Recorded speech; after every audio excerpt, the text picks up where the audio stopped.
श्रीमद् भगवत गीता का पहला अध्याय का 40वां श्लोक। अर्जुन कृष्ण भगवान से कहते हैं, कुल क्षये प्रणश्यन्ति कुल धर्मा सनातना, धर्मे नष्टे कुलम कृतसनम अधर्मा अभिभवति उद। अर्जुन कृष्ण भगवान से कहते हैं, कुल का क्षय होने पर सदा से चलते आए कुल धर्म नष्ट हो जाते हैं और धर्म का नाश होने पर बचे हुए संपूर्ण कुल को अधर्म दबा लेता है। अर्जुन कृष्ण भगवान से कहते हैं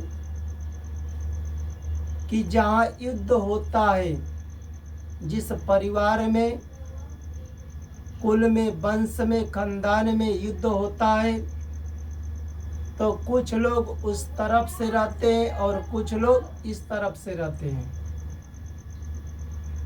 तो जहाँ युद्ध होता है, जिस परिवार में, खानदान में युद्ध करते हैं, धन को लेकर, जमीन को लेकर, लोभ को लेकर युद्ध करते हैं, तो कुछ लोग उस तरफ होते हैं तो कुछ लोग इस तरफ होते हैं। तो उस कुल का, परिवार का विनाश होता है।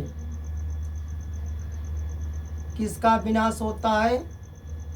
उस कुल का, वंश का विनाश होता है। जहाँ से कुल आरंभ हुआ है। कहाँ से आरंभ हुआ है? जहाँ से कुल आरंभ हुआ है, चाहे वह 5 पीढ़ी, 7 पीढ़ी, 10 पीढ़ी पीछे से आरंभ हुआ हो, वहीं से कुल के धर्म नष्ट हो जाते हैं। अर्थात कुल की मर्यादाएं, परंपराएं, पवित्र रीतियां, परंपरा से सदा से चलती आई, यह नष्ट हो जाते हैं। युद्ध करने से चाहे बचे हुए लोग हो, चाहे युद्ध में मरे हुए मृत आत्मा हो, मनुष्य के लिए यह लोक और परलोक में कल्याण करने वाले नष्ट हो जाते हैं। युद्ध होने से जहाँ परिवार में लोग, खानदान में जो जमीन को लेकर, धन जमीन को लेकर, लोभ को लेकर जहाँ युद्ध करते हैं, उस परिवार के, खानदान के पवित्र मर्यादाएं, पवित्र आचरण नष्ट हो जाते हैं। जब परिवार में लोग अपने कुल वंश में ही युद्ध करेंगे, जमीन को लेकर, धन को लेकर, तो अब धर्म का पालन कौन करेगा? उस परिवार में, उस वंश खानदान में धर्म का लोग पालन नहीं करते, धर्म नष्ट हो जाते हैं। कोई दूसरे के बहन बेटी को, पत्नियों को बुरी दृष्टि से देखने लगते हैं।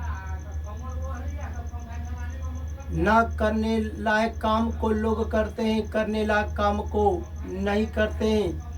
अर्थात संपूर्ण कुल में अधर्म छा जाता है। क्या छा जाता है? संपूर्ण कुल में अधर्म छा जाता है। लोग जब परिवार में, कुल में, धन को लेकर, जमीन को लेकर जब युद्ध करते हैं, तो जो युद्ध में बड़े बुजुर्ग पुरुष मारे जाते हैं,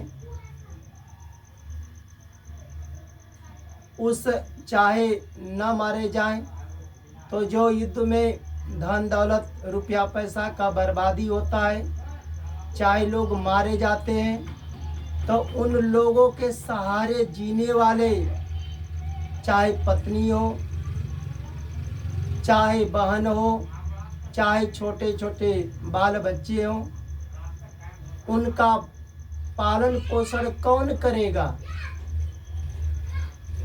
कौन पत्नियों को, बहन को, बच्चे को शिक्षा देगा?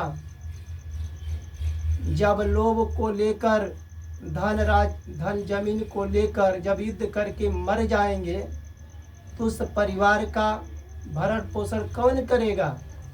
बाल बच्चे, पत्नियों को कौन शिक्षा देगा? मनमाना कर्म करने लगते हैं लोग, अधर्म पर चलने लगते हैं, चोरी करने लगते हैं, गलत रास्ते पर चलने लगते हैं, अधर्म करके परिवार का भरण पोषण करेंगे, अपना भरण पोषण करेंगे। तो जब लोभ को लेकर, धन को, जमीन को लेकर युद्ध करके मर जाओगे, जब यहाँ तुम्हारा परिवार कुल अधर्म हो जाएगा, तो जब यह लोक में जब परिवार वंश अधर्म हो जाएगा तो परलोक भी तो अधर्म हो जाएगा। जब परलोक अधर्म हो जाता है, जब लोक अधर्म हो जाता है, जब लोक में परिवार वंश अधर्म हो जाता है तो लोक भी अधर्म हो जाता है। वही लोग मरने के बाद पशु पक्षी कीट पतंग में, तमोगुणी योनियों में चले जाते हैं।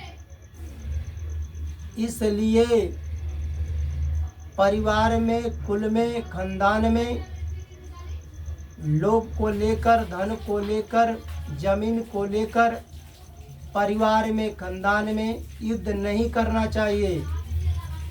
जितना पहले से तुम्हारा धन है, जमीन है, कर्म करके जितना बनाते हो, ईमानदारी के साथ जियो, अपने परिवार को, अपनी पत्नी को, बहन को, बच्चे को पढ़ाओ लिखाओ, शिक्षा दो, पालन पोषण करो, युद्ध मत करो। जय जय श्री राम।